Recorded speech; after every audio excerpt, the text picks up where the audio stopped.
Have you ever wondered why designs that you spend so much time on never really get any sales? Well, I have. And after posting over 10,000 listings on Etsy and doing over $1.8 million in revenue across Etsy and Amazon, I figured out a formula to make print-on-demand designs that actually sell. So in this video, I'm gonna show it to you so you can do it too. And to help you on your way, I've made an Etsy quick starter kit, which we'll use later in the video. You can download it for free in the description down below. So, in the first part of the formula, we gotta understand a crucial thing about what makes a best-selling design. Because if we don't, then we will never be able to make them. So what most of us do when we start to create is that we create designs that we ourselves think look good. And we usually spend about 30 minutes up to even an hour per design, which we then slap on product photos that not too many people have, so we can actually stand out in the marketplace.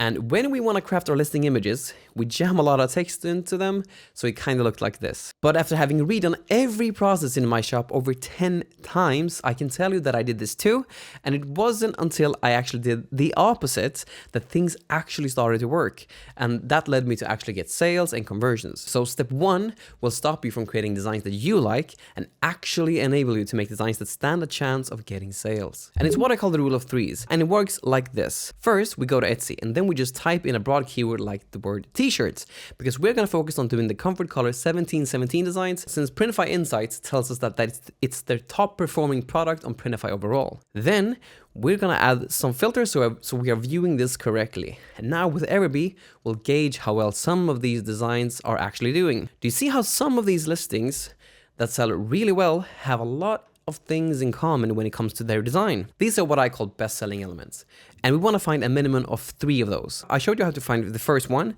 and from that process, I've also done the same thing 2 times over. Now, when we are designing, we cannot use more than 3 of those elements in one design. Why? Because it will make the design too complex, and it will make it look something like this. It can work, but do you see how it kind of goes a bit overboard in comparison to this one that only uses 3 elements at max? So the lesson here is that we always gotta make designs based on what's actually working. We take what works separately and then we make them into something new by combining the elements together. But we never combine more than 3 styles together at one time. But if you can't display the listings properly, no matter how good your designs are, you can't really get any sales. And that involves what I call proven mockups. Because if you don't focus as much effort as you can on these proven mockups as your designs, then you will not get as many sales as you want, because they're so important to making sales on Etsy. Why? Well, because the listing images are the second most important thing to making a design that actually sells on Etsy. And they're actually so easy to get. So if we just go back to Etsy and we search for the word t-shirts and we filter by bestsellers.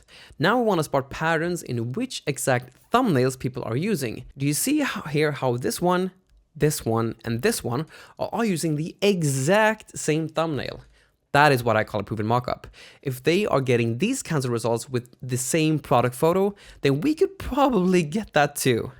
And the crazy part is that if we just search on the specific product photo on Etsy, we can just purchase it right off the site as well, which is just makes all of this super easy. So the lesson here is to always use proven mockups, because otherwise our designs won't even stand a chance of getting sales, even if the design is really good. Now, we can't use those proven mockups and just display our designs on them.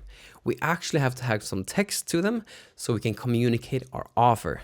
And this is one of the biggest mistakes I see sellers make, as it can crush how many sales you get once someone enters your listing. But it is also very easy to fix once you actually understand what to do. All we really have to do here is to take the mockups that we spent a lot of time finding and then just use the Canva template that I literally give you in my quick starter kit. It contains everything you need to create your listing images apart from the mockups, since I don't own the mockups. All you need to do here is upload your mockups into Canva, drag them in and reposition them a bit, and voila, you're done. Because inside of the template here, you start off with a thumbnail. This is the shirt color and type people will mostly buy, and it's a major reason why they even clicked your Etsy listing in the first place. Then we have the guarantee. I know what you think. Won't we risk getting a lot of refunds with this? And you can, yes, if you don't provide the customer what they actually wanted when they purchased. But if you use Printify's most popular production partners and you only use proven mockups, then less than 1% of people will actually use the guarantee. That's been my experience. And the upside you get is a lot because it gives the customer a lot more trust in you as the seller if you have a guarantee like this. Then do you see how I sprinkle in a lot of mockups between these informational photos here? I call them bonus mockups. And just like every other product photo, they all have a little reference so the customer knows which color of the shirt this mockup is. Now, further into the listing here, we have the how to order images. All these really do is that they explain how someone can order.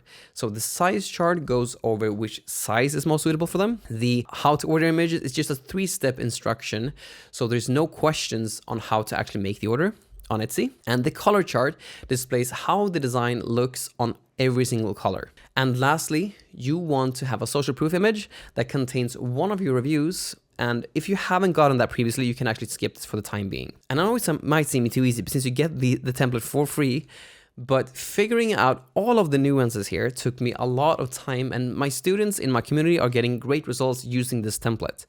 Now, if we don't do the last step here, it's very hard to get some initial sales. And it's honestly quite easy to do once we understand how to do it. So first, when we post our listings for sale on Etsy, we gotta price our products at a lower price point than we actually want. Why? Well, because generally, the lower price you have, the more sales you do.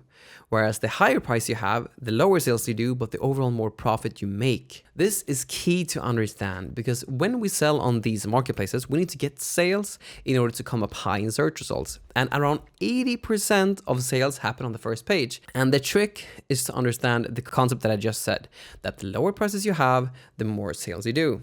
And in the quick starter kit, I also give you a profit calculator that you can use for this. And if we just enter the cost of the shirt we're selling, which is the cover color 1717, we can see a suggested price here. And when we list on Etsy, we want to use the break-even pricing strategy.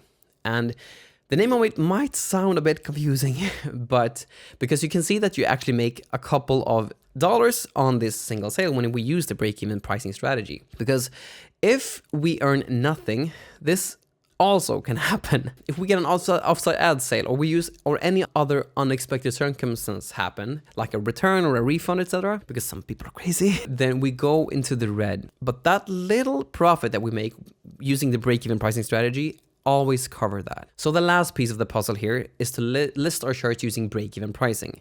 When we get 10 to 15 sales, then we can bump it up to profit pricing, but not before then, as we need to get high up in the search results before we can actually do that.